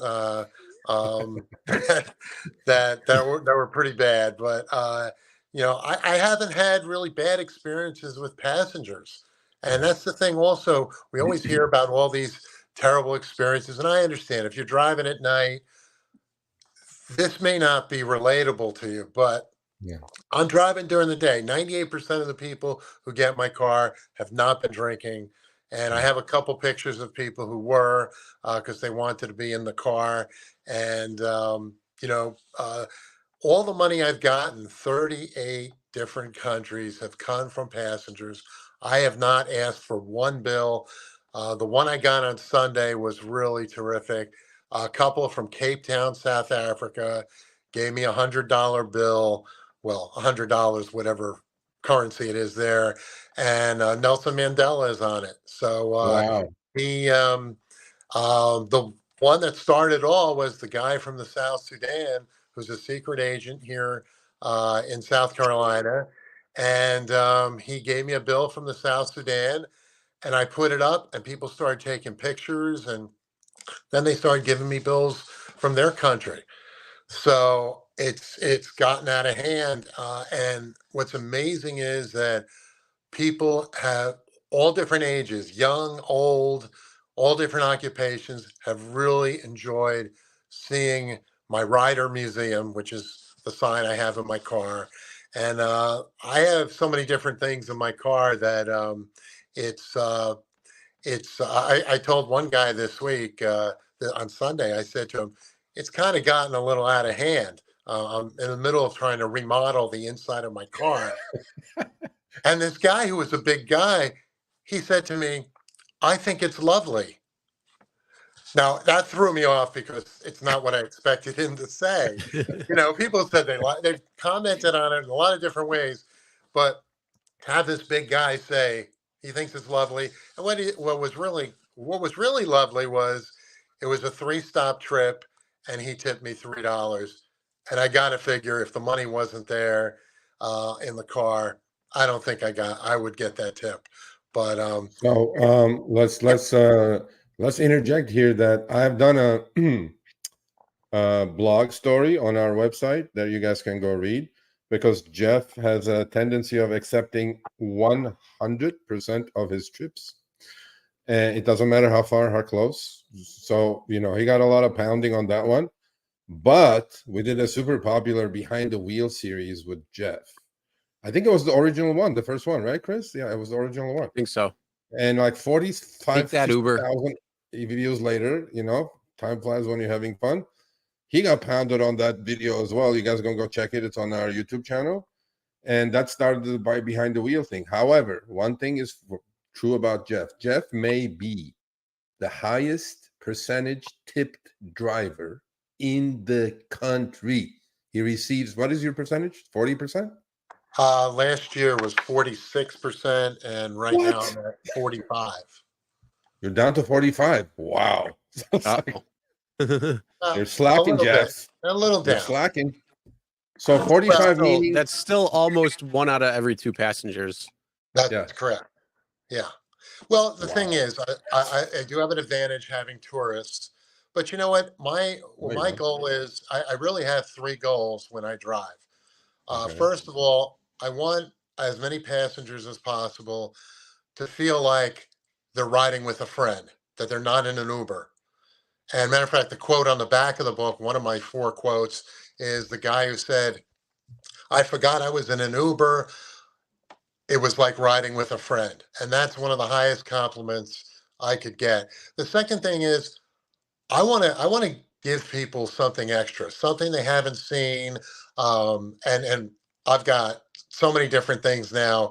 It is it's tough fitting some of them in on some of the rides, but people get out of the car, and I want them to feel like this was the best ride they ever had. And I'll tell you one quick story that a few years ago I drove two flight attendants from St. Louis, and we were having a great time. It was a short ride, but we were laughing. And the guy said, "This is the best ride I've ever had." And the woman said, "This is one of the best rides I've ever had." No, I'm laughing. And I said, "What do you mean one of the best rides?" I said, "What was your best ride?" And she told me immediately. She said, there was a guy in Las Vegas who writes a note on a post note for every single passenger, and she still has hers. And you know what? I'm fine if I'm second to that guy. Yeah, But you you know are. what? I want people to have the best ride they've ever had, and by giving them other things to see, and it's really been amazing. I want them to have fun. There's no reason they can't have fun.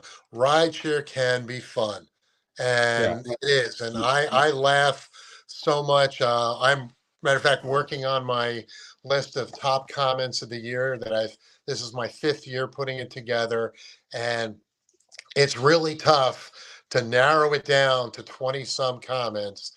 But I've been working on it, and I have some of them right here. If I don't know if you want to hear a couple, I could throw in a few if you'd Yeah, like. just throw in a couple because I'm gonna throw in a couple to finish the segment. But again, the Okay.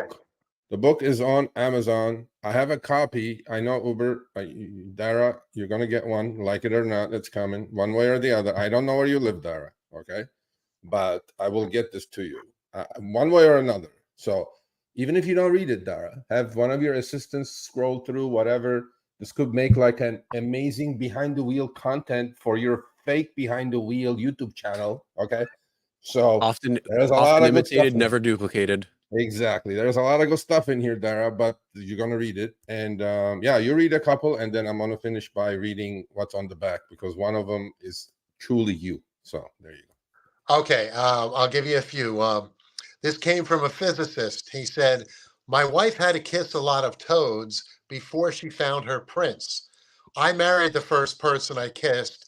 I didn't think it was going to happen again. Married 42 years."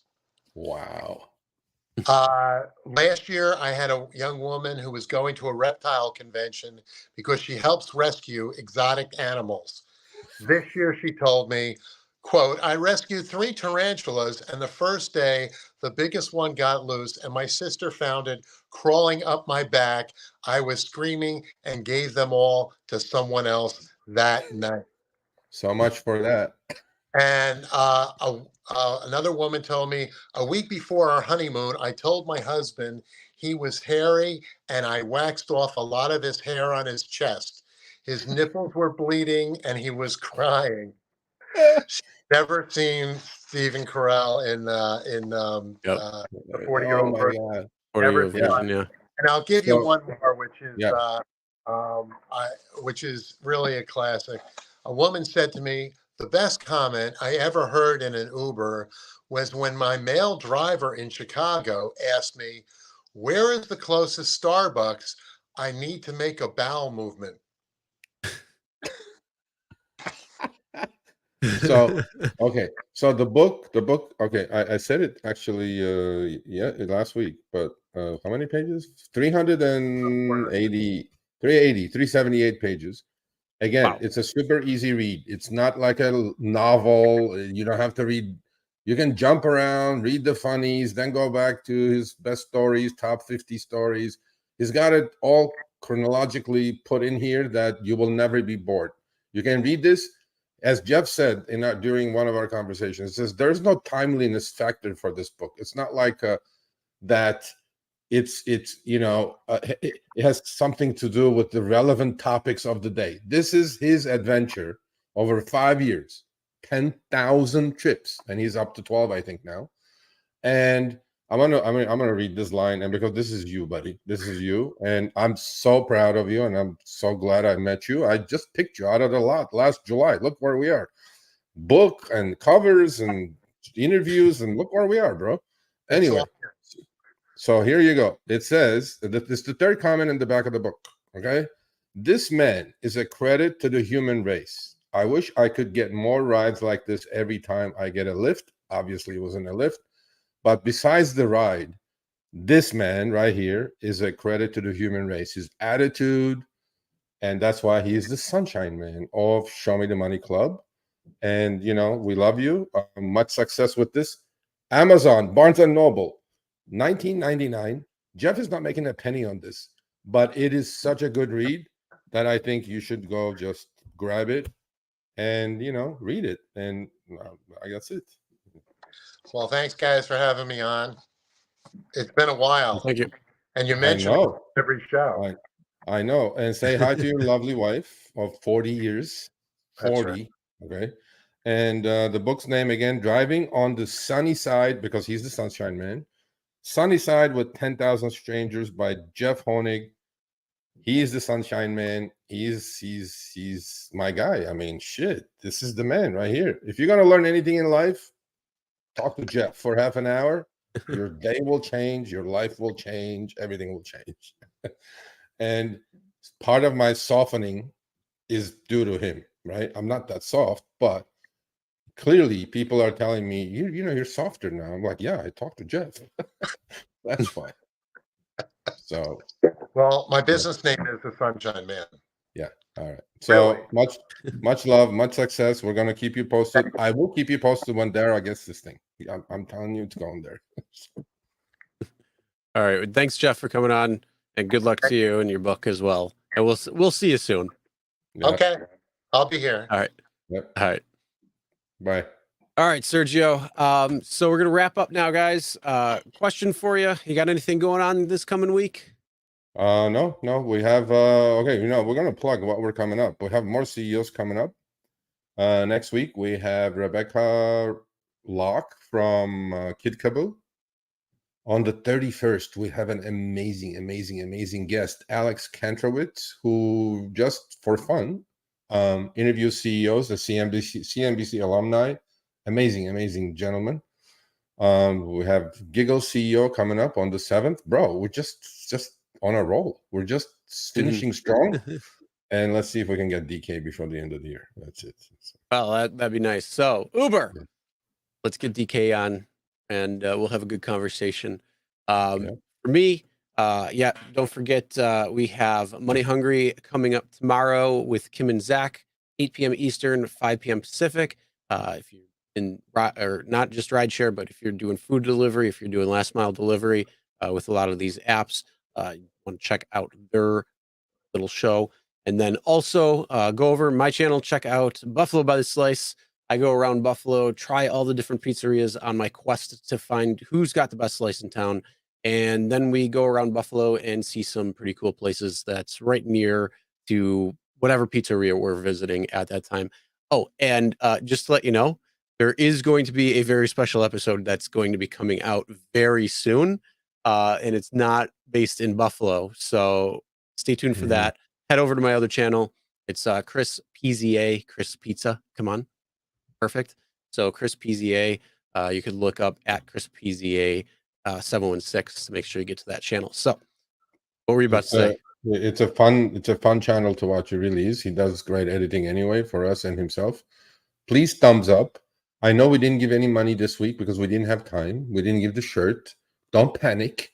It's going to be back next week. I know all the people that were putting hashtag us on TMC and hashtag money in, sometimes things happen. So we had to pull a fast one on you. It's not going away. It's not going away. It's here. But this week we had so packed shit with the, older person showing up. We were under pressure, all this stuff. So next week we're back to regular scheduling with money, shirt, whatever you guys want. So that's it. And yes, and then don't forget we got Rebecca coming on. So that will be a very, very interesting show as well. Because it's not just rideshare, it's a little bit more Kid Kaboo. So we're going to be talking about children transportation. So if it's something that's of interest of you, again, more tools in your toolbox, more tools in your tool belt. Again, just trying to get out there and make more money. So it'll be pretty interesting to talk with her. And with that being said, hope you guys have a great rest of your week. Go out there and make some money, and we'll see